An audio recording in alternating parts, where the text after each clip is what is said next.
So, all right, hello there. How you Hey, doing? Tareq. Yeah, so with me is Rico Brouw, in the Netherlands, I believe, and we'll get into all of these things very soon. Just to explain to you, Rico, and to kind of explain to people that will be watching, just kind of why I decided to have my first podcast with yourself, and some of the kind of ideas for the podcast. Yeah. So just to put everything into a little bit of context, I spoke to you in personally and also kind of in society. Seemed like a very chaotic time, very crazy time. I resigned my job from Newsweek and all this kind of stuff. And then we see in the world situation, there's many different, scary things going on, or especially from freedom of speech or society. But at the same time, I had this very kind of strange feeling. I was feeling very optimistic about everything, because of people like you, first of all, and just everyone else that contacted me. I had many different journalists from different countries that wanted to talk to me and blah blah. Actually, the first few days I had like a big headache, and I was didn't know what to do because I had 40, 50 people I wanted to speak to. And I thought, oh, this is really important. This will be amazing. Oh, this will lead to something. And I was like, oh, what do I do? So I thought, Following the news that you left Newsweek. yeah. Okay, cool. But anyway, so when I had the conversation with you and some of the others there, I had this very strange feeling of, oh, I didn't know this person that I was speaking to. And I had this strange feeling of, oh, I'd really like to have the conversation to understand. We talked a lot about me, and I've been talking a lot about myself recently. But I guess I'm a journalist. I want to speak to the other people. So I guess, yeah, the main idea is to try and speak to as many of the people that I've spoken to or had contact with. I think everyone has interesting aspects to bring to the story. The other thing I wanted to quickly mention, sorry for my big spiel at the beginning. Other thing I wanted to mention, like I said, there was all this tumultuous and scary and dark times going on. But in your podcast, I had this kind of amazing feeling, and it was a feeling of hope. But it was very symbolic of how it started with the candle. So maybe you could actually want to explain your podcast quickly and the idea of the candle. And Yeah. Okay. Well, thanks for inviting me. And you sent me, what was it yesterday? An email saying, "Oh, I'm going to start my podcast, and I want you to be the first guest." And I was, yes, because not to be in this podcast, but to have you deciding to take that path. And also you talked to Ravoji Moric, who was another one, a guest that I had on my show. Yeah, and we've had a discussion since. I saw that. Oh yeah, that was so cool. I see you talking to that podcaster from Kazakhstan, and went, okay, this is the way forward for journalism internationally. Yeah. So I couldn't stop laughing when that happened. That's great. So you were asking about my Potkaars initiative. So what I typically do is explain that word, because Potkaars is not a Dutch word, and I brought the prop.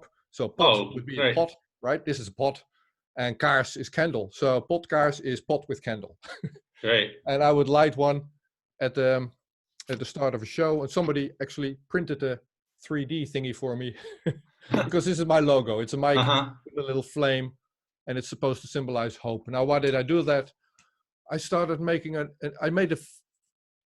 I'm not a journalist by profession. Right? I'm an IT specialist by profession. I've worked in ICT for 20, 30 years until I decided to do politics for a little while. Well, that didn't work.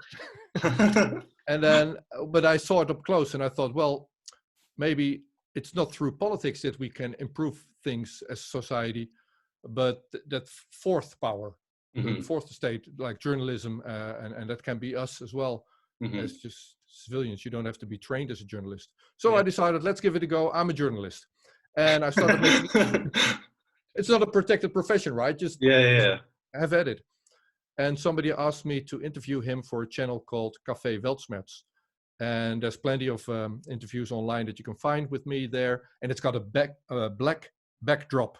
And the name, it's a German word, Weltschmerz, and it means pain of the world.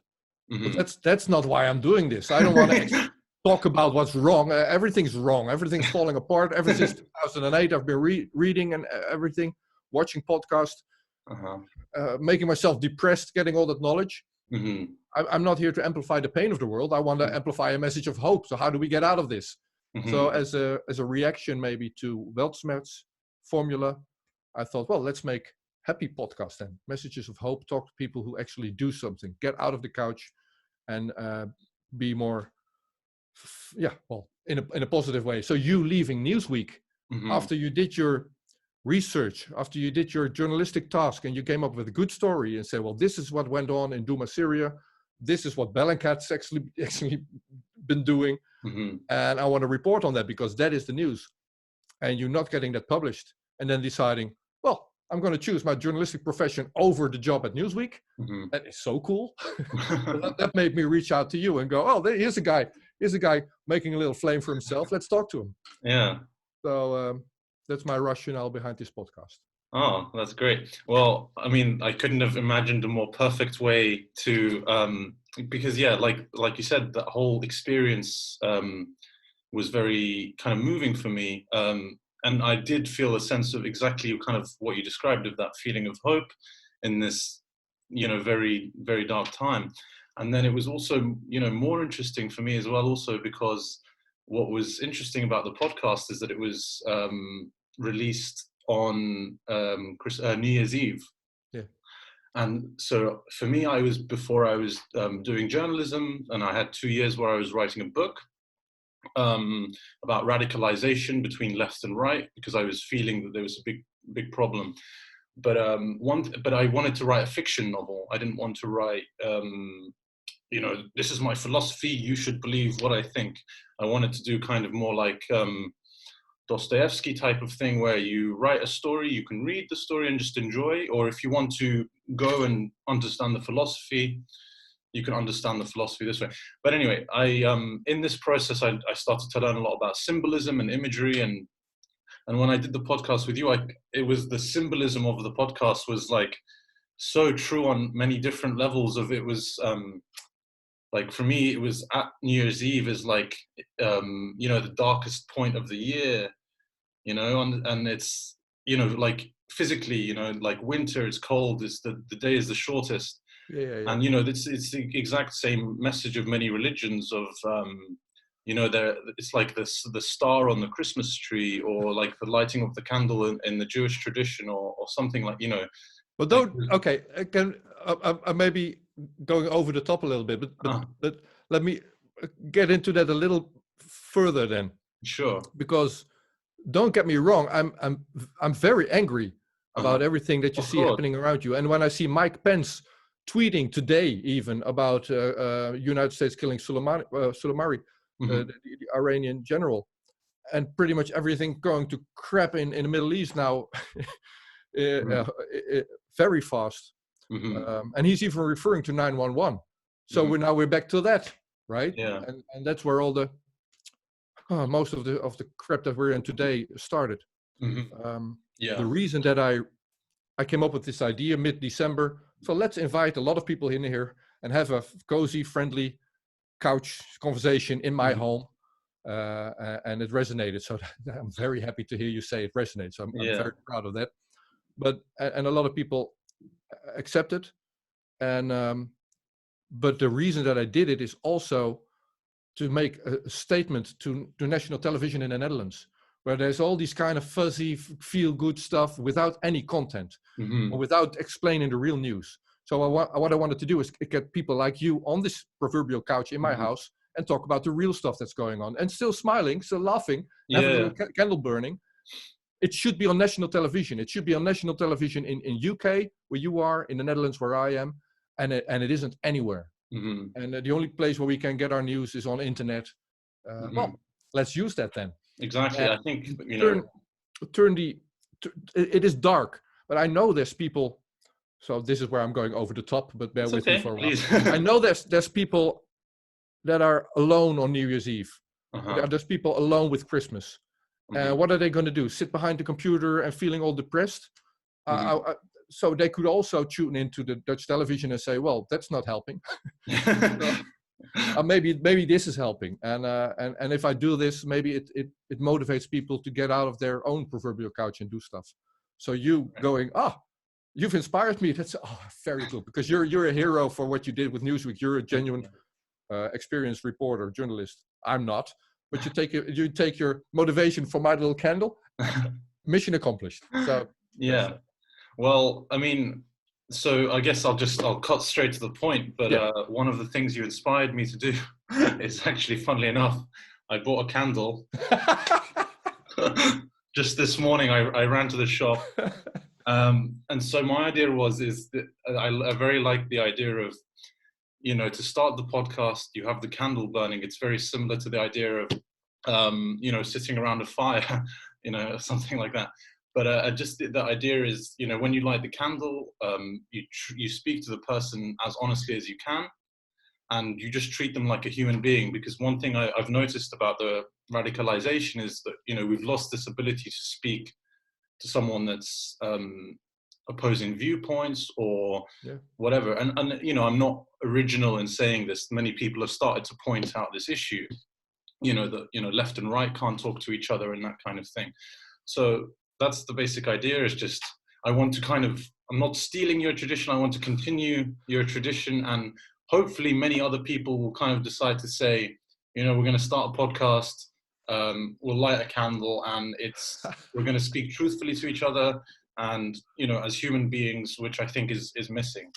So I will get started, and then we'll go. I couldn't have imagined. Now, the funny thing is, anecdotal. So when this whole thing for me, I was just your average Joe until 2007, 2008. When the financial crisis hit. I had my daytime job and a wife and a baby just in, and a mortgage. And then the financial world fell apart. And I went, I feel cheated. My image of the world isn't what I thought it was. And I went back to school and educated myself, and then decided to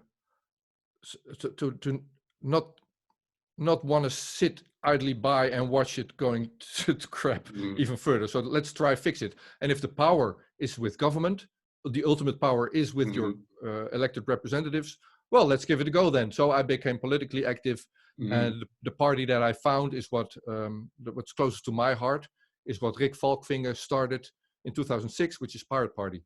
So I decided to join those guys. Oh, the Pirate Party. Okay, interesting. And I talked to Marketa Gregorova, also the 30th, before I got you on, who is now a member of European Parliament from the Czech Republic. So, you really want to see that, because she calls the European Parliament what's going on there. That she's been there now for 9 months. It's basically a theater. Yeah. But you have to hear it in context. So I'm taking just that word out, but she has a very thorough analysis of how that thing is functioning. But I wanted to say, you say, well, you're not stealing the concept. Well, one of the basic founding principles of Pirate Party is that we should stop copywriting ideas and just taking what's cool and spreading it. So the more candles, the better. So good for you. Great. That's very interesting what you said about the financial crash and things like that, because that was also very instrumental in me starting my journalism career. Obviously, at slightly different points in our adulthood, I guess. I was probably a lot younger. I was when the financial crash started. I just started university, but I had a very similar feeling of, I grew up in the age of the internet, and before I went to university and my whole childhood, it was, and I think this is common amongst many people my age, is that the world felt very, very hopeful. The internet made it feel like we're going to do anything. And this is before Facebook and YouTube and all of these things, but it was just beginning, and it felt like, my life is going to be so filled and I will be able to do whatever I want. I don't have any worries. And then as I start university, financial crash, So thankfully, I wasn't working at the time of the financial crash, and I was still receiving help from my parents. But what I studied finance, funnily enough, at university. So a lot of my professors actually amazingly decided to say, um, if you want to learn the finance that we want to teach you, we have the lectures online from previous years. You can do this, but what we're going to do in the lectures is just follow what's happening week by week, because every single week was changing. So, I had like several professors did this, and they just, discussed. So I got a very technical understanding of, it was so much better than my normal financial education, I think, because when I started to work in finance, I didn't like it very much. But yeah, anyway, so But the after this, crisis, huh? that crisis happening was actually good for your education. You chose a profession or something you wanted to learn. The curriculum wasn't all that satisfactory. Then the crisis hit, and this professor started teaching you real stuff. Sure. I mean, to be 100% accurate, I mean, I still wasn't, when I was doing my finance degree, I wasn't like, oh, I love finance. I had I had other reasons. I went to study in the United States, for example, because I was completely and stupidly in love with basketball. Okay. So I did a finance degree to make my parents happy, essentially. Please let me go to America. I love basketball, but um, But that is the thing. You're way younger. I'm 49 now. okay, One of the reasons that I chose a career, it wasn't even by choice, but we all want to make our parents happy. yeah, So the financial crisis was what I needed to get out of my hmm, chair and start doing where my heart is. I'm a musician now. I'm a journalist now. This is way oh, more fun yeah, than what I did before. great. So So you're what? younger. Yeah, yeah, I'm It's cool that 29. yeah. Oh man, that's so cool. Yeah, thank you. I wish I took that path when I was 20, but it took me. I'm slower, I guess. It No, took but me I another think 20 years. you're there now. You're doing, and you wouldn't be the same person that you are right now without having those Yeah, experiences. that's true. And funnily, what I experienced in the last, few weeks is that there's many aspects of my life that I thought were irrelevant. And then as this was happening, it's like all the pieces came together at the same time. So things that I thought would never be related to this, or sometimes I met someone 5, 10 years ago, um, and now it's like, oh, actually, they can contribute to this in a very interesting way. Just connections I've made, and so I think everyone will have those types of experiences, if where the whole history will come together, and it will make you who you are. But yeah, I mean, that was my main idea of when I started the podcast with you, and I want to talk about that too. You had some amazing guests, and I would like to hear about your experience Yeah, about that. But the one thing I discussed is I didn't know you very well. So what was your kind of journey from, I guess, the financial crisis to where you are now with the podcast? How's everything going, and what's the journey? yeah. So I got married in 2007 with my now wife, who has been my girlfriend for a long, long time before that. And we just bought a house, just got and financial crisis. And the depressing part about that was that I lost control. So I'm an IT person. My Mhm. systems don't break. Everything's redundant because I do not like to get called at night to fix something. When I Yeah, build something, it doesn't break. yeah, I like redundancy, just for my own night rest, basically. So then financial crash hits, and all securities that I thought I had were out the window. Yeah, and the world was falling apart even more so than 911, because that also shook me up, but hmm, that was still far away. That was New York or World Trade Center, hmm, and the bad guys are supposed to be from I don't know, Middle East, Saudi Arabia, or somewhere there, and yeah, but that was all distant. 2008 crisis was here in my house, so my security was gone, and it was very depressing. And I decided that I wanted that control back, just like an IT person wants to understand what's happening so he can build his redundancy again. And I started paying off my mortgage and all the other contingency plans that came up. I was scared. So it was fear and that won over all the other emotions at that time. I was depressed. I was reading. I'm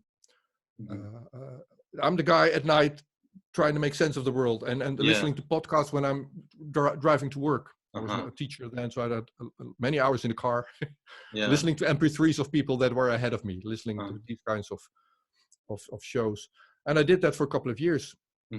Max Keizer, Zero Hedge, Jim Rickards, a Dutch historian, Erik Mekking, and I actually visited him in his house in that time. Willem Middelkoop is another Dutch journalist. Those were the people that come to mind now that educated me with their work. And then, at a certain point, I decided to want to do something. But who am I? First of all, I lack ego.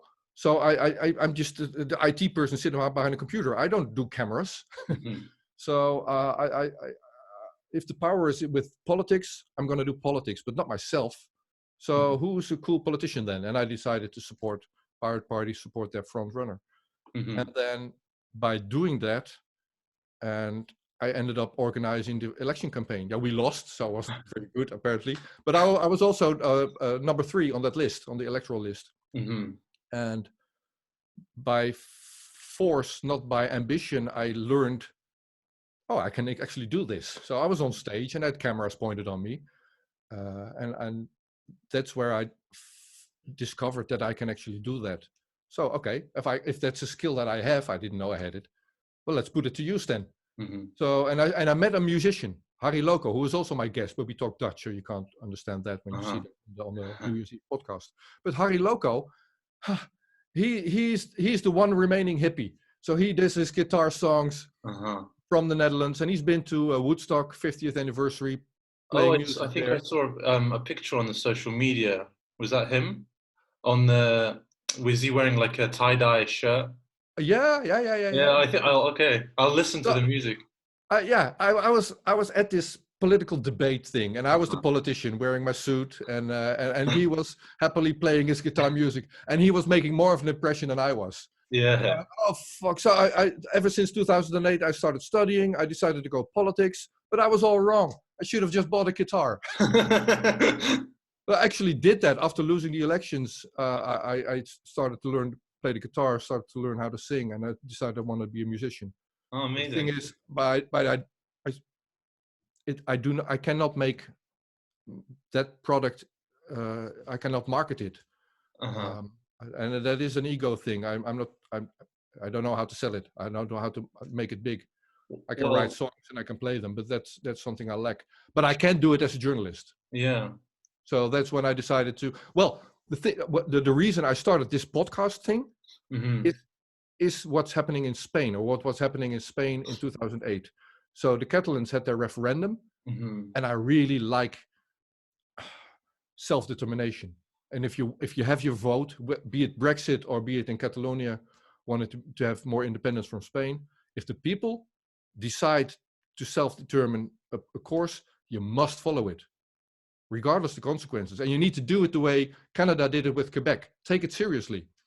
And have the dialogue and say, well, if this ultimately is what you want to do, then we're going to do it. But Spain repressed it through those, not just the leaders, but even the Speaker of the House in jail. And well, if Spain is going to do that, then that's a rogue state. But European Union is going to allow it. If EU is going to allow it, then the Netherlands is in on it as well. And every other European Union member state is in on it as well.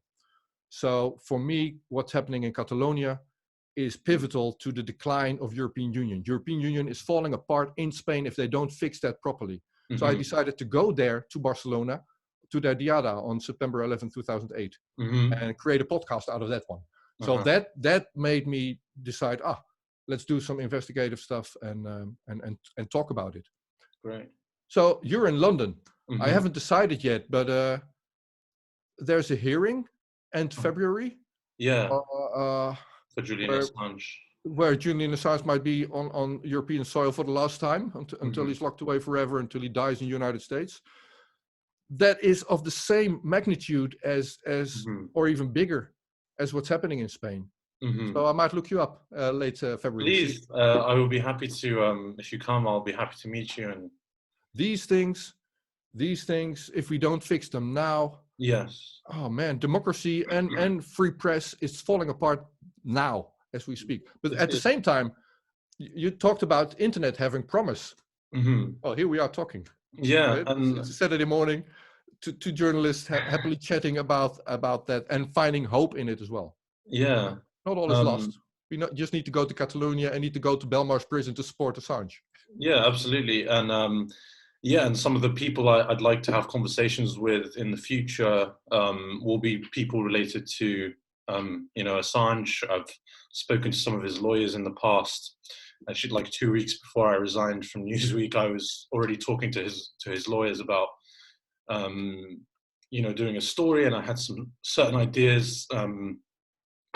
It's interesting actually now that I won't be at Newsweek, I can actually write that story probably much more honestly, because I knew in the back of my head there were certain details that I can't really say this in Newsweek. So why? This is what I have never worked for an outlet like that, and I might in the future.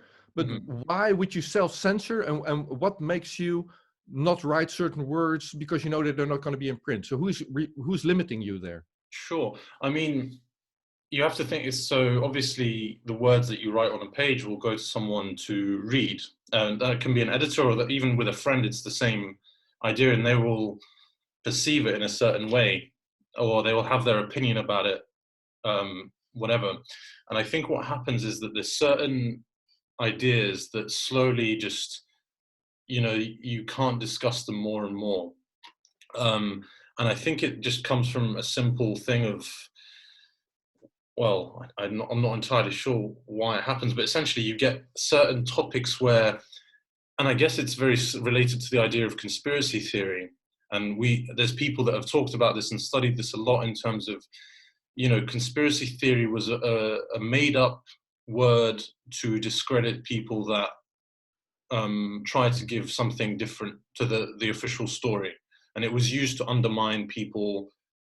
And sometimes, those people were correct, as history shows with, the Bay of Pigs, or, there's lots of examples in history. But so yeah, I think what happens is, certain things can't get discussed, but what happens is as the story develops and there's more information coming, it becomes, even though you think I want to go back and, it becomes very hard to touch that subject. I'll give you an example, like in specific terms with Julian Assange. So my understanding, and I followed, the financial crash was very influential. The Iraq War was very influential, but also for me, like Edward Snowden was hugely influential. The whole thing with him happened like almost immediately when I finished my journalism career. It was like, strange timing. And I don't know if you saw the movie by Laura Poitras. Yeah. Actually, I did a review in theater, Movies That Matter. They asked me as a pirate to comment on the movie. So yeah. Oh, great. Sorry, my internet's a little bit okay, but I think we're fine. But yeah, I mean, that movie was very instrumental for me. I forgot where I was going with this. So, with Edward Snowden and Julian Assange. So, as I was, you'll catch it. Let me say something about Snowden, because it's 2013, 2014. Snowden comes forward and delivers his story with Glenn Greenwald. And again, just like you with your candle, I'm sitting at home going, yes, and NSA is doing this. They're lying to Congress about it. But here's someone by himself that decides, well, hold my beer, I'm going to fix this anyway, regardless the consequences. Well, so that's tremendously hopeful. Yeah. But still, I did not become an activist or a journalist or whatever. I still sat on my proverbial couch just reading the internet and trying to make sense of things until that plane of Evo Morales was downed over Europe when he was flying back home to South America. So he was in Moscow, and he jokingly said, I might take Edward Snowden with me. And then the airspace was closed over Spain. And his plane was made to land in Austria and mandatorily searched if Snowden wasn't on board. And no one objected to that. Mm-hmm. And all these European states closed their airspace, and no one, even my government, did not object to that. Mm-hmm. That made me go out of my house and figure out, I'm going to help fix the world, because this cannot be, we cannot allow this to happen. Yeah. And I guess that's a very interesting thing, because it's, the feeling I felt when I came on your podcast, you had, and we'll discuss this soon, we had, John Kiriakou and a range of interesting guests. And I had the feeling of, I'm not very brave. People were telling me, I'm brave and, well done, blah, blah, blah. But, there's people, and I think what actually happens is, people like Edward Snowden or Julian Assange, they've done very brave things. And I think it makes a domino effect for other people, in that other people now are saying, no, we need to speak the truth. So, I think, let's continue that domino chain, and hopefully people that watch this conversation will think, okay, because of this conversation, I will now try to speak the truth in my life. But yeah, ultimately, people like Assange and Snowden. So with going back to Julian Assange, so I was following the situation very closely, all of the news, and I was noticing how, like I'm with most stories with foreign affairs, I notice how certain stories get not manipulated, but certain details get left out, or what sometimes happens is useful parts of the story don't get investigated properly. So I'm sure you're aware there's when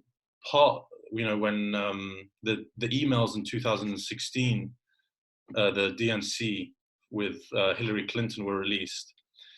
I was following this story very closely, and obviously, like I said, Snowden was very important to me. So I really took the time and read all of the documents by myself, and everything. My strong feeling was that the leaks immediately, it wasn't a Russian hack. This was very obviously, clearly propaganda. I think there's a video with Seymour Hersh. I'm sure you know who he is. Seymour Hersh with Jeremy Scahill of The Intercept. And it's funny, it's only like a 30-second conversation, but it was the exact feeling I felt of,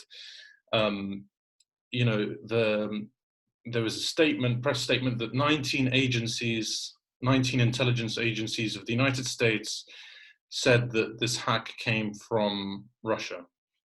And it was so ridiculous, because you see Seymour Hersh, who's like, knows exactly the intelligence community very well and has very deep connections. And you just see him, he just like starts to laugh, because 19 intelligence agencies says that he was the hack. So the Air Force, the Coast Guard, the like electric brigade. Yeah. So they all think that Julian Assange is, and then this statement is changed. It's retracted later on, you never hear about this again. It's just one of those things. It's a strong, pointing of the finger, and then it's later quietly removed from the public sight when, as more and more changing of the information takes place. But one thing that I, realized with Snow is that the source of the leaks was very much likely to be within the Democratic Party itself. Yeah. And it wasn't a Russian hack. And we've seen this in recent weeks. I think that's why there's signs for hope, is that many people in America are starting to realize that this whole Russia theory is essentially made up by the Democrats to essentially, it's their way of not dealing with the corruption that was in their party. It was saying, we got hacked by the Russians, we need to stand up to this. But it's actually the leaks emails, they showed some very damaging things about the Democratic Party. For example, Hillary Clinton was breaking election laws by working with the DNC to undermine Bernie Sanders. the speeches that she gave to Wall Street, where she said, "I will have one position, to the private, to the bankers, and I will have a public position to the public." Um, and there was Well, also hey, okay, I'm so with you. So yeah, let's I'm let's sure do you're it. Let's do a about few that. examples here. So, yeah, Hillary Clinton kind of stole the DNC election, the Democratic Party elections, Mhm. from Bernie Sanders, and that was, yeah, well, there was I don't know if it's a criminal act. That's for the United States to decide, but it definitely wasn't an ethical thing to do. And then attention from that fraud that Hillary Clinton did with the DNC, attention was diverted away from that by saying, "Oh, it's the Russians." Now, that doesn't make the Russians good. I mean, as far as I know, they actually did interfere in United States elections infrastructure by hacking a company that make voting computers and voting computer software. Now, Reality Winner, Reality is her first name, Winner is her last name, is actually in jail because she released that to the press as a whistleblower. So, as far as I know, there's documented evidence that Russians actually did interfere in United States elections. But that was not the topic. That's also an important topic. Yeah, The yeah, topic here was that Clinton stole the election from Bernie Sanders. yeah. Another important thing is that Bernie Sanders said, "Okay," and he's gonna support Clinton there. So Yeah, the one person that actually made a statement, as far as I know, is Tulsi Gabbard, who ran the exactly. DNC campaign at that time, and she's now running for president. Ah, what a surprise! Clinton calls her a Russian stooge, a Russian asset, or The whatever. only person with any backbone in the There whole. you go. And well, I don't know. I don't know Gabbard, and Yeah, I don't know I've her either, stopped. but I've stopped trusting politicians. But if I were to vote, I would. Well, Gabbard. I liked Gabbard before she ran, so that's in yeah. her. Another thing is what's happening with the Iranian general that was just killed in Iraq. So yeah, I don't know about that guy. Might be a bad guy. I don't know. United States killed somebody in Iraq and is bragging about it. Their And it's president, Donald Trump, is raising a flag in his Twitter saying, "Oh, we killed somebody." Excuse me, they killed somebody in a different country and are bragging about it. yeah, What's the United States doing in Iraq in the first place? There were no weapons of mass destruction. And what's their business killing Iranian generals in a foreign country? So exactly. is anybody opposing this in United Nations or in NATO? I'm still waiting for that one. My Yeah. Minister of Foreign Affairs just tweeted right now, and I'm amplifying the Donald Trump. So now I'm getting agitated. The Donald Trump story, saying, "Well, yeah, well, the Iranian general is actually a bad guy, and well, United States is killing somebody outside of law, It's an and nobody's." extrajudicial killing, yeah, which has been Exactly. happening in the United States for a long time. But Yeah, I think when are we going to stop that thing? exactly. So I have another one, last one. So Please. there's the letters of impeachment that are now politicized. Yeah. So the House has made letters of impeachment, but they're not being sent to the Senate. They're just having that hang as an envelope over Trump. If you're going to take your constitutional process of impeachment seriously, hand them over and let that process run its course. Don't politicize it. And well, But what's happening there is that Trump allegedly put his power, he abused his power over the president of Ukraine. Well, in walks the video clip with Joe Biden that says, "Well, call him." When he was asked why he was trying to get his son out of the predicament that he was in. So Joe Biden wanted the prosecution of his son, Hunter Biden, to stop, and actually abused his power by withholding funds to Ukraine. So there is a presidential candidate, Joe Biden, who actually did bad stuff, and they're now taking that and imposing that on Trump. I don't like Trump any more than any of the other politicians, but Biden, his wrong behavior is documented. We know and that's way worse than what Trump ever did with Ukraine. Right? So we're letting ourselves be diverted away from the real issue here, which is the criminal behavior of Joe Biden, Hillary Clinton, the DNC. Yeah, and now Trump is killing people in Iraq just as bad, but focus on the particular topic and don't be diverted away when they say, "Oh, it's the Russians." We can talk about Russians also, but we're now talking about Clinton, Biden, the killing of Soleimani, and so on. Yeah. Thanks And I for think bearing just with me. to add even something more ridiculous to this whole situation, and it shows, and I think everything we're talking about is like the danger, the threat of America is in decline. You know, as an empire, and I talked about this with Jorge. You know, America is like acting like an empire in decline, and I think he mentioned it in the podcast with you as well. They're acting like, you know, they're causing devastation all around them, and they're continuing to break international law, while the other powers in the world are now, you know, and this is, you know, seemingly some positive signs that actually seems like, even though I'm a little bit skeptical of Russia and China myself, especially China. I mean, with some scary things going on with facial monitoring and this kind of thing. But what I hear so far is that they're trying to create something where international law is respected and the sovereignty of countries are respected again, because that hasn't, Yeah. you know, for most people, you know, this hasn't been respected in international law for a long time. Yeah, you need to take these things apart. So what China is doing to their population is horrible, with the facial recognition and the social credit score. That's a very unfree country. So that's very bad, and we need to put all focus on that where we can. And every country has their own issues. That's a major issue with China. At the same time, China is showing restraint, and Russia is showing restraint against the aggression coming out of the United States. So that's a cool. As far as I'm with you, it's a scary statement to make for a regime in both Russia and in Beijing that you don't trust.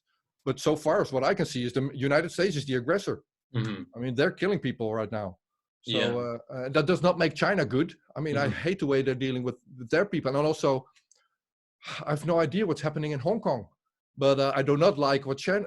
Well, I mean, so I'm maybe I'll keep my mouth shut a little bit about this for now, but I have some suspicions about what's going on in Hong Kong.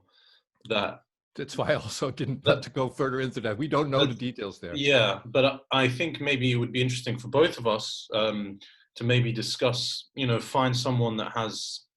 And I think that I've seen some reporting by people that have raised some questions about what's going on in Hong Kong, but I haven't really read the reports. I can't remember who it's by. Maybe there's something in the grey zone. I'm sure that, you know, discussing these things. I think we're lucky now that we're in an environment that there's been so much lying about so many different things, is that you actually have a big number of people, but they're all very diverse. You know, you have certain people that focus purely on Syria, some people focus on this thing, and, you know, everyone has their own one thing they gravitate to. So, but I think we're lucky now in a situation where there's lots of people spread out, and so, you know, for people like us, we can have conversations with lots of things and maybe try to you know, do a bigger picture of what's going on. The real scary thing is this. What's well, war scares everybody, scares me, but we are taking the free open internet for granted. But at the same time, it's only 2 weeks ago or a week ago that Russia concluded a test where they say, oh, we can now close off the internet completely. So if internet is by being weaponized, at least we can get the infrastructure running from within Russia's borders. China is known for the Great Firewall of China.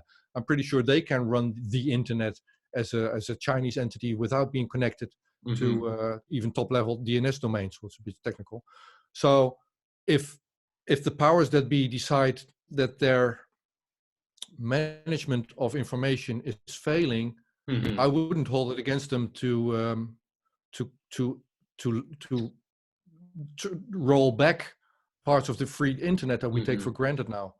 I don't know how to connect to you if the internet connection is gone. Yeah. I think I don't know very much about that, but I think that's something that people. I mean, I'm sure people will be already concerned about, and hopefully building tools to try and get away from that. You know, I think what we've seen is this pattern of government being a bit too authoritarian, and then people like the Pirate Party or like WikiLeaks invent a kind of a way to get around that. So maybe someone can create a open source internet that's it's being done. Kim.com is there's plenty of cool initiatives going on right now. And also, sorry to interrupt. There's so many cool things. So Chelsea Manning is in jail again. That's the person that told us about the war crimes in Iraq and Afghanistan. She volunteered at the WikiLeaks, but that was found out, and now she served her time, and Barack Obama granted her pardon, and she was free. Well, she was put in jail again because he didn't want to testify in front of a secret grand jury in the United States. And well, I lost where I want to go with this. My brain's shutting down. Will get to me. Shall we come back and see if? No, you carry on with talking about something. It'll come to mind again. Okay, so I mean, so cool thing. It was the idea of Edward Snowden, Chelsea Manning. It's okay. I lost my line.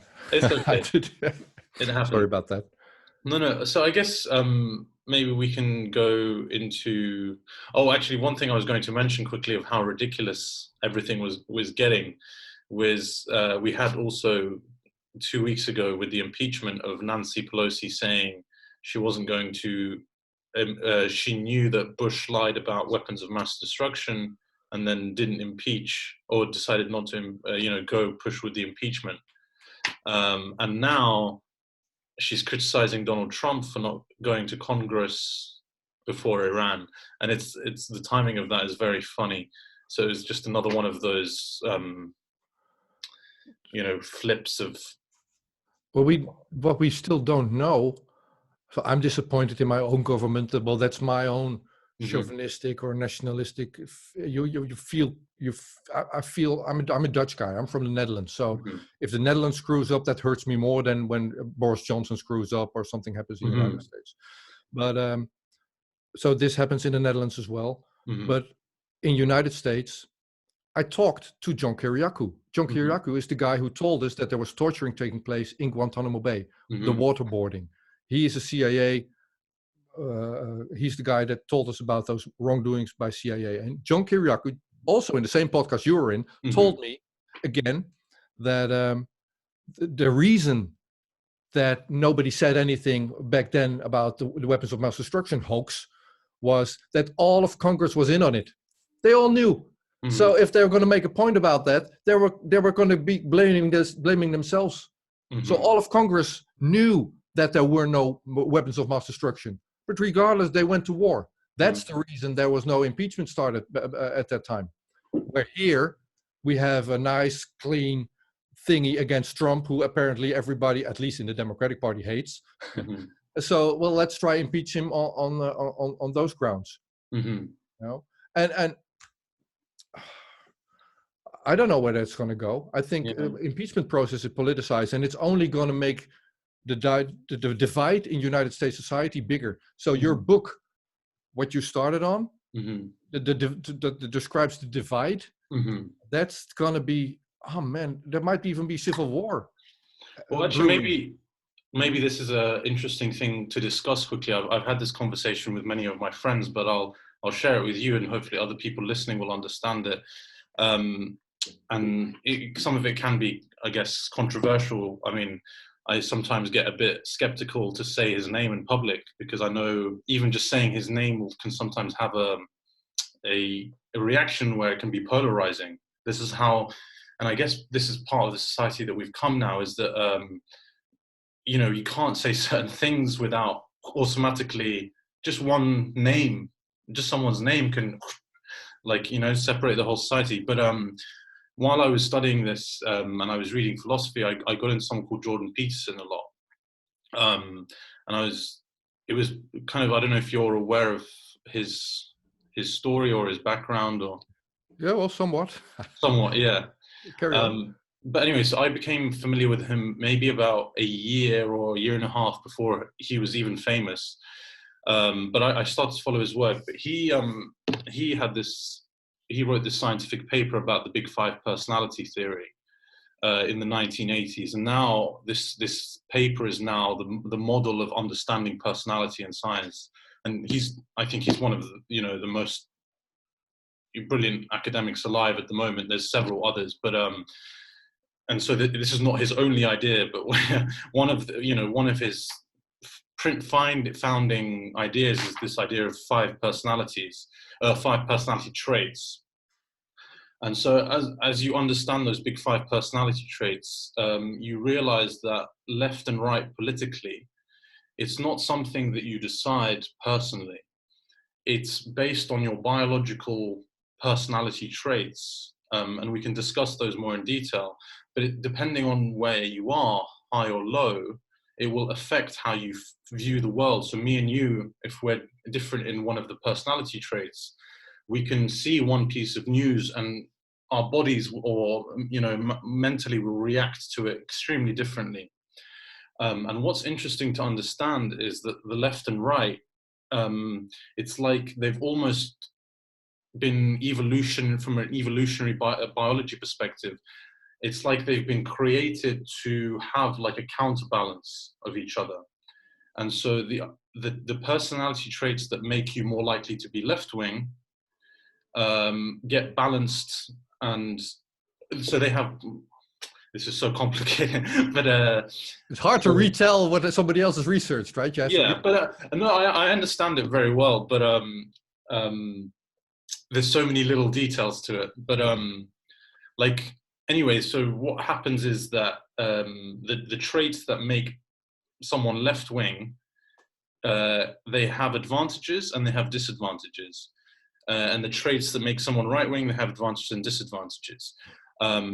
And they're also advantages, disadvantages from an evolutionary biology perspective.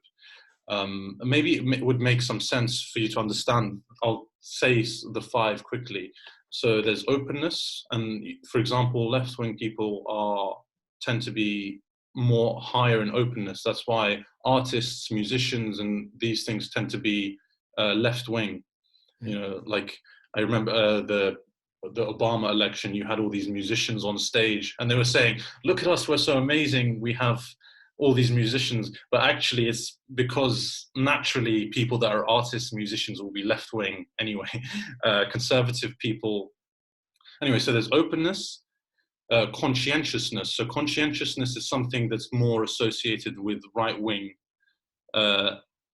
traits. So it's the idea of like following through with what you start. If you say, I'm going to start a business, if you're higher in this, you're more likely to finish this project, whereas someone that's lower is going to give up after a few weeks. So again, this is not 100%, but statistically, most people that are right-wing will be, or the people that are higher in this will be right-wing. So we have agreeableness, conscientiousness, openness, conscientiousness, agreeableness. So agreeableness is how agreeable, like how much you like conflict, or how much you have a problem with conflict and confrontation. So if you're very agreeable, you are the type of person that someone asks you, which restaurant do you want to go? You say, oh, it's okay, you decide, I'm not sure, because you're scared to give your emphasis. Whereas someone that's very disagreeable or assertive will be, I want to go to this restaurant, I think we're going to have a good time, let's go here. And it's not a problem for this person, and it's not even rude, but it's just their personality to be like, yeah, I like this, I want to. Another one is... Now hang on, how is that left-right divided then? So this one is actually where it becomes interesting, is because the more disagreeable people tend to be on the fringes, and it's more like a circle. So the far left and the far right tend to be higher in disagreeableness. And so the reason for that is they are the ones that, if they have a problem with something, they are the ones that are more likely to say something first. Because if you are an agreeable we're all person, we are moving now to the fringes. So we started. So if you are, carry on. If you don't like a particular situation, if you are agreeable, you will kind of continue with it for some time. Whereas, if you're naturally disagreeable, you will start to say something quicker. You will voice your concerns quicker. It's funny that you mentioned that. So I would be the guy that as a personality that says, well, I don't care about restaurant, and I actually play with that. So when I'm parking the car and I ask the other person, well, you pick whatever kind of food you choose. Yeah, but you eat meat.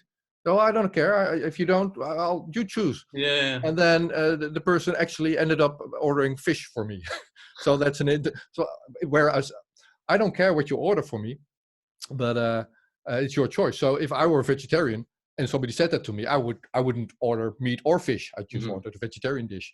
But that was a nice example. Now that was in the time of when I was doing the Pirate Party campaign, where people would join in the Netherlands at least from the fringes. So they're very opinionated, and both left and right, because Pirate Party isn't left or right. They take the topics from either left or right if it's a good program point, but they are on the fringes.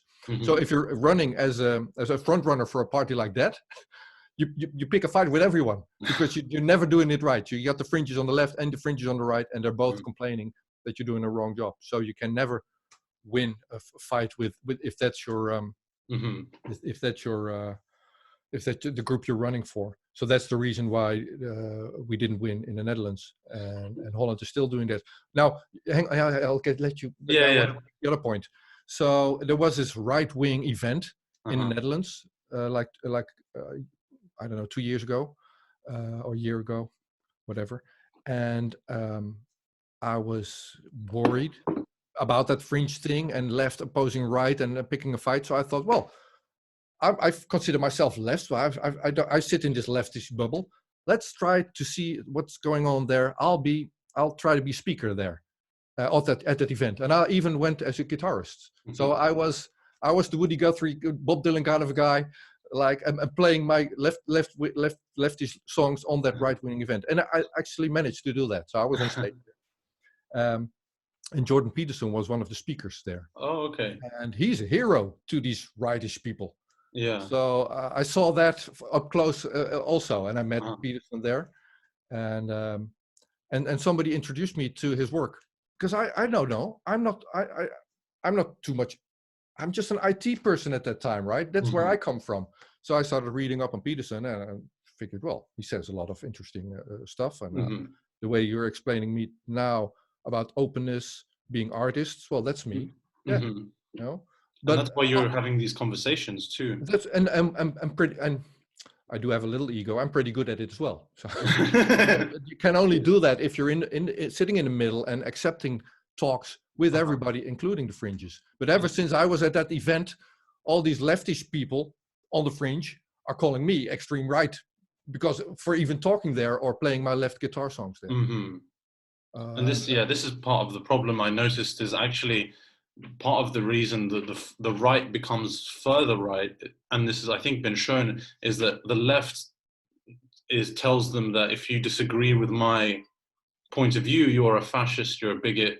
There you go.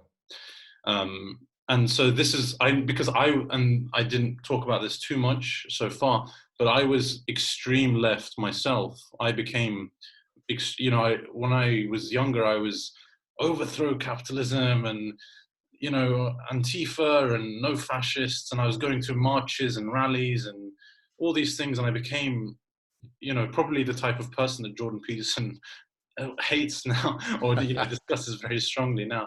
But I was, that kind of person, that my politics, and I started to feel very unsatisfied, even when I was like living the revolutionary life of, I thought I was standing for saving the world through trying to do anti-capitalism and all this stuff. I really wasn't satisfied. And so when I came across, I started reading Nietzsche, Beyond Good and Evil. And that's how I first started to come across him, because I just sometimes when I read a book, I just type into YouTube just to see if some professors have done any lectures. And sometimes, some books will have 5-6 lectures from Yale or Georgetown. So sometimes I'm like, oh, this is free education from Georgetown University. Okay. on YouTube. And anyway, so I read Beyond Good and Evil, and I was trying to think of why I'm not happy in this kind of. I was like you. I was searching for bigger ideas, and that's how I came across him. But yeah, so I think what he does, and I guess to get back to the other personality things, is that he shows that everyone is essentially human, and understanding the big five personality gives you a way of communicating with someone you disagree with. Because now, what I think puts me in a lucky position is I can talk to people on the right wing, and I have no problems with them. I can even understand why they feel their political views. And because I understand the big five personality, I can say, okay, I understand why you think that. I might disagree on the specifics, but your view isn't automatically you're a fascist or you're a bigot. It's more like, okay, I see why you feel that way, but maybe I agree, maybe I disagree. But it's a much better way to move forward. So the other ones, just for your interest, quickly. So we said agreeableness, consciousness, openness, Yeah. neuroticism, which sounds like a negative word, and it is, but it's how much you experience negative emotion. And this is what made Jordan Peterson so controversial, essentially, because this is something that usually differs between men and women. Neuroticism, and so it's how quickly you experience negative emotion. And it's not to say that all women are neurotic, and maybe that's how people will perceive it, but it's the idea that because of evolutionary reasons, women have always had to raise children. They're more vulnerable. If I'm not talking about 200 years, I'm talking about millions of years throughout that history. Women, we only, we had infant mortality, or mothers dying in childbirth, still till very high numbers till 100 years ago, throughout the whole of humans. So women were very vulnerable, and so they are more likely, even evolutionary, to be worried about their surroundings. So if there is something that's not quite right, or if something is insecure in their life, they're more likely to feel worried about it. And that's what neuroticism is. But you see, this is evolutionary useful. It's not negative to have this quality, because it means that you're more likely to be concerned about the safety of your household, your children. It's the idea of protecting your. Okay, cool. But how is that relevant? How would you use that in your day-to-day life then? Well, the interesting thing about this theory has nothing to do with politics. He came to this conclusion, this big five, independent of he was a psychoanalyst, and so he's coming to these ideas of just trying to understand the human being. So some of these don't relate exactly to politics, but the reason that I'm asking you this, just to respond to that, is the way I look at the divide. There's many divides in people, left and right, or all those things. Let's talk male, female. For me, that's like there's certain traits on a scale, and you can be very masculine or you can be very feminine. But your gender doesn't determine where you are on that line. Yeah. So, I should be, I guess, a little bit clearer in my wording, is that I'm saying, statistically speaking, everything, just to be clear. So I'm saying women are higher in neuroticism. Of course, there are some men that are higher than some women. I think I'm just saying on average, and just so people are. So where that discussion sometimes goes, and that's why I'm. And I think this is why he was controversial. But yeah.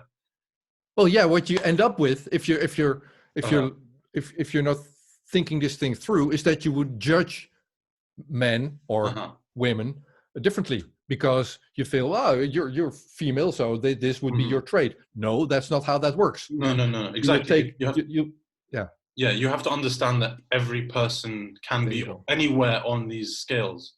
Yeah. And if that's your premise, then you can use that and assess that person and say, well, where are you on this scale or the other one? So you can make more easily an emotional connection with that person. Okay. But yeah, I guess this is the thing that got him into trouble, because firstly, he's on the very basic level, he's saying there's differences between men and women. And even saying something as biologically basic as this can be very controversial now, saying Oh yeah. there are basic differences between men and women, and it shouldn't be a controversial thing to say. But in the why would you deny that even? Yeah, exactly. But you'll be actually, I mean, I don't know how aware of this you are, but personally, because maybe I'm slightly younger and I have a lot more interactions with people that are maybe early 20s, or, you know, I still go to nightclubs, I still go to the pub and, you know, do those kind of things. Are you okay boomering me now? Or?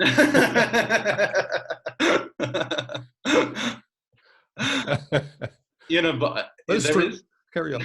I actually missed that whole joke thing. I didn't see what was going on, but I get the premise. But anyway, yeah, I have a lot of interactions with people that actually, or I see them, you know, you can, you know, they're very easy to identify now, people that believe in certain ideologies, because this, you know, they act in a very similar manner. But and this is, again, I'm maybe prejudging people, which I shouldn't. But anyway, but there's a big number of people that will say, no, there are no differences between men and women, or that even the idea of having these categories is wrong in itself, and they'll say there are no men and women. This is a made up human idea. And again, if you fail to understand that, and you know, I went down this theory, and there's some people I'd like to talk to from philosophy that have done very interesting work about this. I don't know if you're aware of the grievance papers, no. But this is also very interesting. If scientists showed like the problems of trying to, essentially this idea of separating or saying men and women don't exist comes from the idea of postmodernism. And there's interesting philosophers that have challenged postmodernism in a very clever way. So that's another conversation for the future. As a journalist, is this the avenue that you're trying to explore for yourself? So I guess what I'm trying to do with the podcast is speak to people, and it's not just, obviously I have a big interest in foreign affairs, Syria, propaganda, and I plan on speaking to those people, but and this is why it was the candles thing I thought was symbolic too, because it's not, I didn't want it just to be journalists, I didn't want it just to be politicians, I want it to be voices of anyone that's on the fringes, you know, fringes of society, the people that we've pushed away. And there's lots of people that have been pushed away that have, you know, interesting ideas. Lots of journalists. Even yesterday, I had this email from someone that said, "Hi, I was a journalist in the 1980s for a big magazine. I had experienced a very similar thing to you. You know, I quit for the same reasons." So, no one knows this person's story, I don't think. So, you know, what I would like to do is have conversations with lots of different people that are on the fringes of society you wouldn't normally hear, and bring that story, hopefully, to the center of people's attention. Excellent.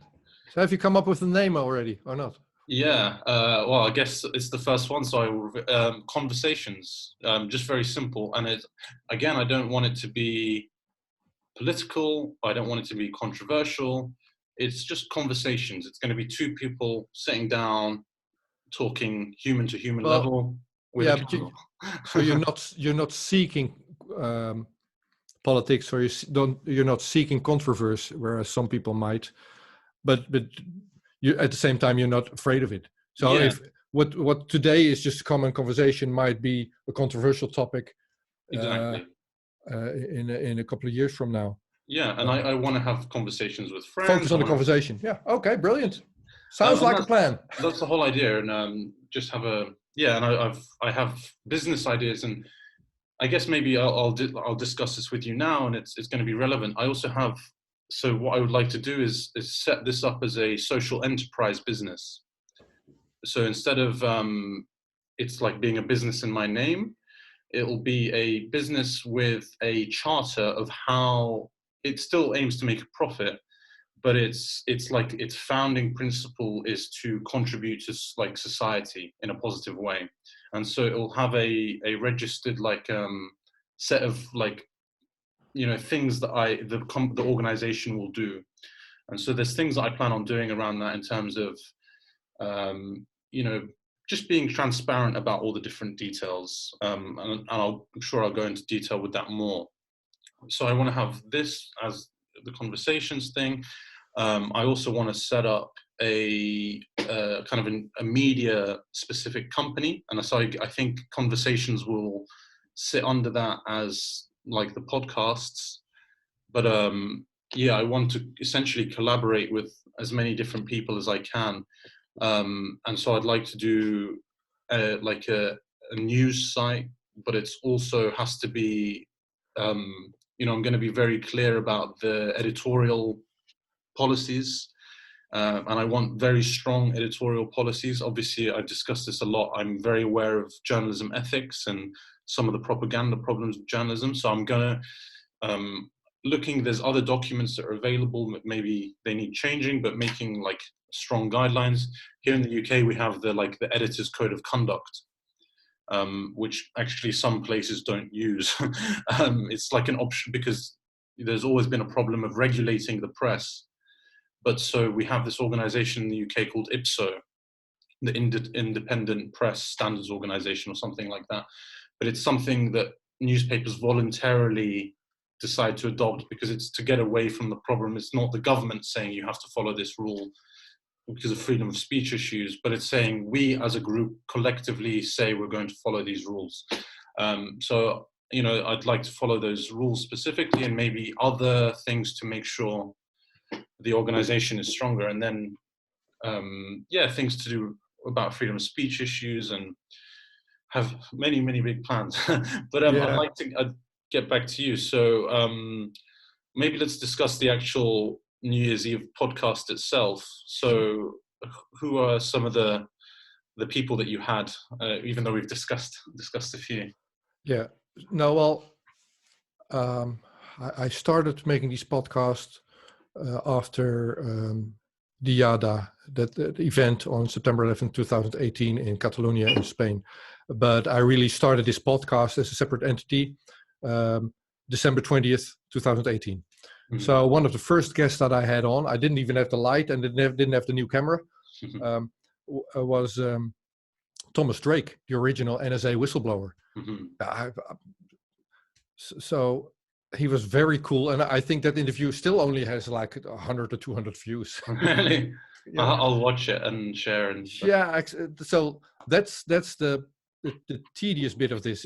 How do you get it bigger? And I suck at marketing, so. Well, we can talk a little bit after we stop recording. I have I want to share with you some ideas I have, and hopefully it can be a way that everyone that's doing podcasts can grow. Yeah, I need that. And I have some interesting ideas. Okay. So, but I talked to Thomas Drake, and then shortly after John Kiriakou. Now I met a whistleblower of European Union who stopped child trafficking from Romania to abroad. Mm-hmm. And actually there's big institutional bankers, François de Combray, a French banker, who lobbied actively to keep that inter-country adoption going, while she, from the European Union, was working to stop inter-country adoption because basically it's selling kids to abroad for $40,000. Now she ended up fixing that system, gaining that kind of oppression, and then she ended as a whistleblower there. And she's still living in hiding somewhere in the Netherlands, and she was on my show. So those people that actually dare stick out their neck and come up and make an argument for what's right, I asked them, and they said yeah. Now another one was Reality Winner. We talked about that earlier. She's in prison, and she's the first major whistleblower case under Trump. Now she's in jail with the longest sentence ever on the Espionage Act in the United States. So I wanted to learn, why is she in jail longer than Thomas Drake or John Kiriakou ever was? What's changed? Now, and I talked to her sister. Now, Brittany Winner, that's her sister, relayed that story of her sister and how she was arrested and how she was interrogated by FBI. That interrogation was actually put into a play. So there's a play. I saw the interview. It was a really nice interview. Very So what I did is I just oh, there's a play. So who's directing that then? And I found Tina Setter, and I reached out through Twitter or email, I don't know. And she said, yeah, I'll be on the show. That's great. So that's what I did as of mid-December, connecting to all these people. And I reached out to, I don't know, 100 or so of them, and some 20 accepted. And I decided, well, let's see if I can make a 5.5 hour podcast. And I pulled it off. They all said yes. So, but that's what you do, Tareq. Yeah. You just ask them. And I also asked Snowden. I wanted him on, but he didn't respond. And I asked the Dutch envoy, not for this podcast, but to OPCW. I want to know what's going on inside OPCW. So let's interview the guys. I think we'll keep pushing. We'll keep pushing. We'll get them. We'll get them. And if they decline, well, that's fine. But if they decline, well, let's expose that then. Information will want to be free. Transparency will win. I mean, and I think that's what we're going to do with these. For sure. And so, what was your? It was like 5.5 hours. I remember we spoke. Maybe you'd done maybe 2 hours already or something like that, and you were already like, whew, and that was amazing. So, what was your whole experience of the whole 5.5 hours? We're going now already for over hour with you. Yeah, you see that in your tool. Hour 20 minutes maybe. Yeah. Are you tired? I'm just having a friendly conversation. If I meet you, if I go to London, and if we go to support Assange near Belmarsh prison, we'll end up in a pub and we'll have this kind of discussions, and that doesn't tire you. No. I thoroughly enjoy talking like this, and that doesn't wear me out. Yeah. What was stressing is, it's recorded live. So I made a schedule. Say, well, I'm going to call you then. I'm going to call you then. So I needed 20 conversations to be timed, and I pulled it off. But that's impossible, really. Oh, that's amazing! But well done. Yeah, it was fun. It was fun, and I ended up with a bunch of Dutch guys on the couch at the end. So we had I want to call it fireside conversation, but that's what Roosevelt did back in the day. He used that term, and I feel if a president does this, there must be some level of propaganda in that. So I decided not to do bad juju. Yeah. So I decided not to call it fireside conversation, but that's what it is. I have a glass of good whiskey, sit near the fireside, and chat about worldly affairs. Yeah. And did you watch like the podcast as it was being streamed on New Year's Eve? Oh yeah. Well, I recorded it in 3 parts because I didn't trust technology. So if I screw up somewhere, at least I'll not have destroyed the entire file. But I streamed it myself, and I was watching it on a TV. So I don't know your family situation, but I have a wife and 2 kids. And when I got married, I was just this boring IT person.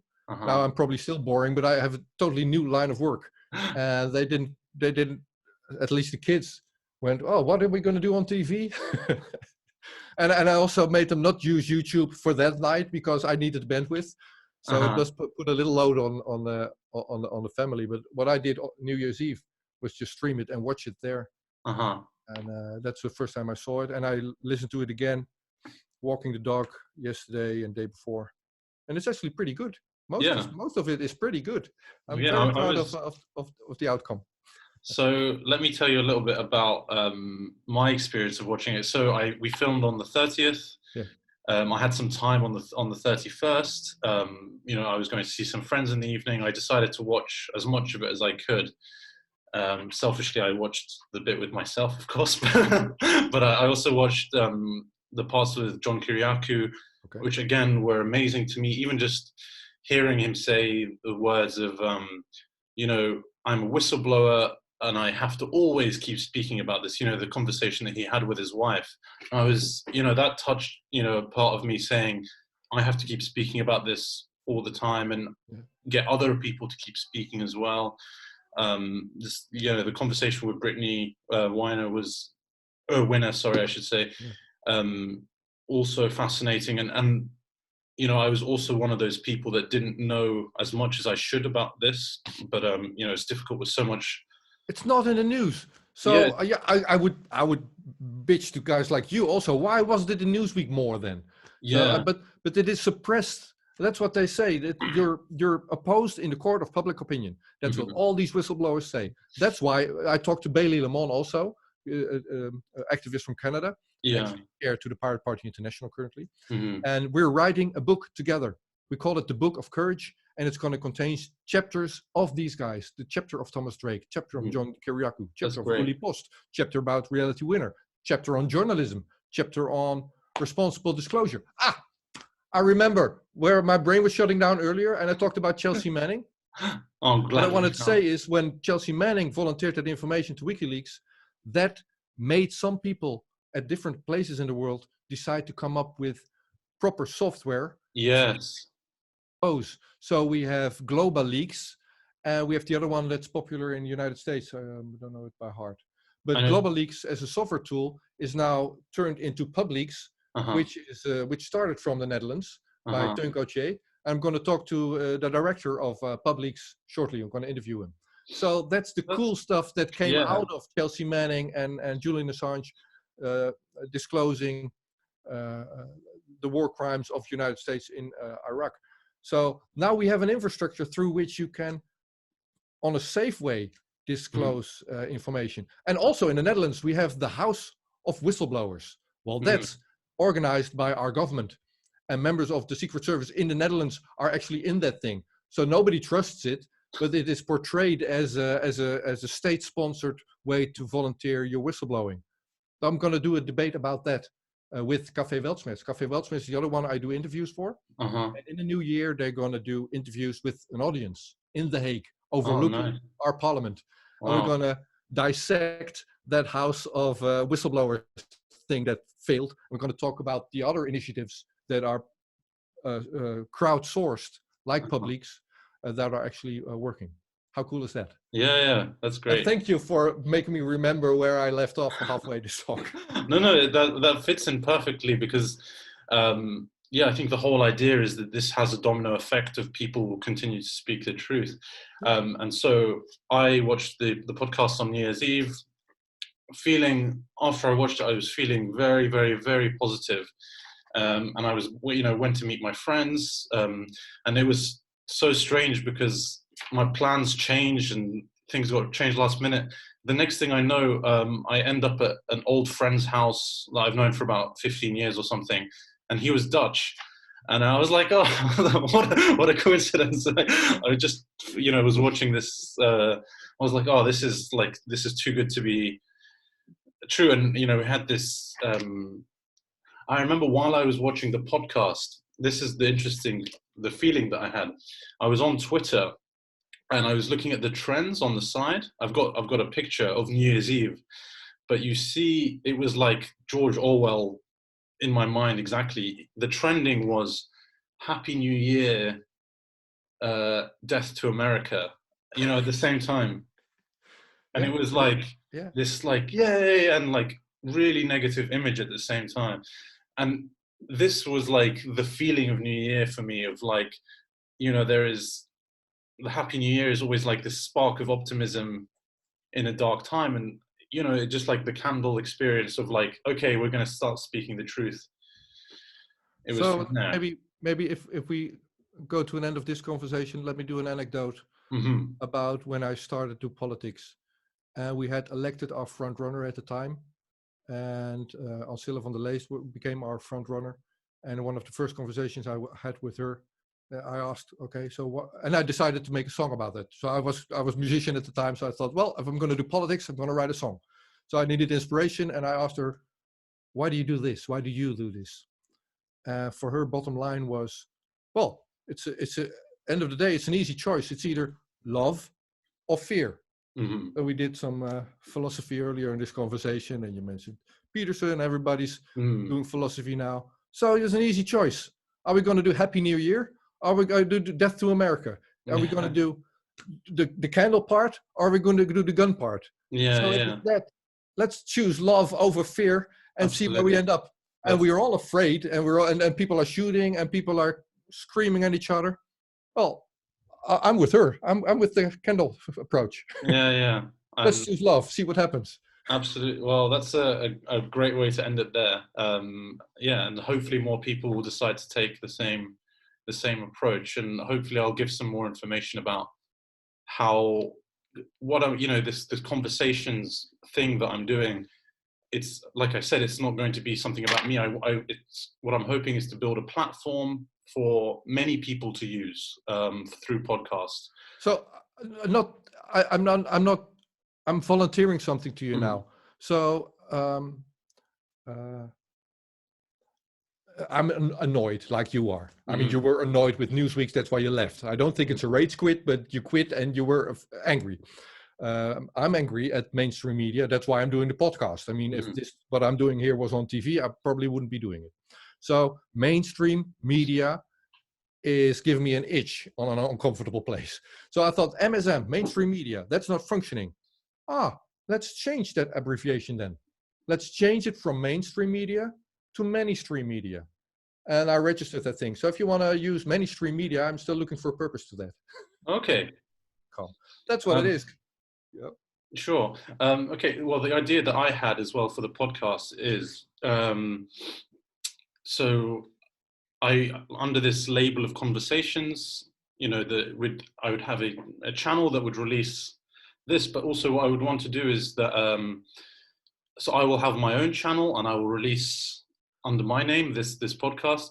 But also what I would like to do is that any, and this is a model that I want people to use in the future, is the guest also receives a copy of the podcast and they put it on their channel.